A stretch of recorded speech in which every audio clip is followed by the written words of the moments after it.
American soldiers saw some crazy things in Vietnam, but is it possible that they encountered beings that were literally out of this world? In this video, we'll take a look at the times when US soldiers came face to face with reptilian hybrids who roamed the jungles at night and occupied some of the largest cave systems in the world. The dense jungles of Vietnam were a complete culture shock to most Americans who got drafted back in the 1960s and 70s.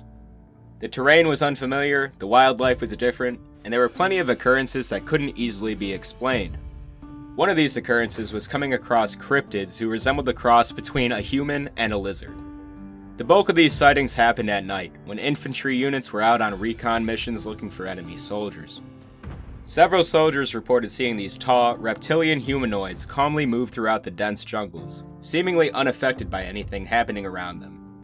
These beings were usually seen from a distance, but the soldiers who saw them were all pretty consistent in their descriptions. They appeared to be dressed like humans, but their faces were not human at all, and they all let off a neon yellow or green glow from their eyes and skin. They moved quickly, seemingly camouflaged by the jungle habitat, and they moved as a unit, undeterred by any nearby activity.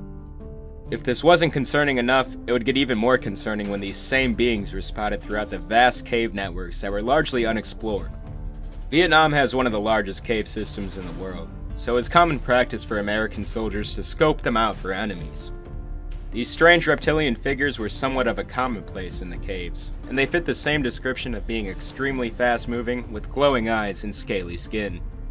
The caves were often so dark that the sightings couldn't be mistaken, and each time these sightings would strike fear into the soldiers that reported them. Some 50 years after the end of the Vietnam War, these reptilian sightings are coming out more and more. We have to take them with a grain of salt due to the intensity of the war, but it's worth taking a deeper dive into. Were these just hallucinations of monitor lizards, or did something truly strange lurk in the jungles of Vietnam?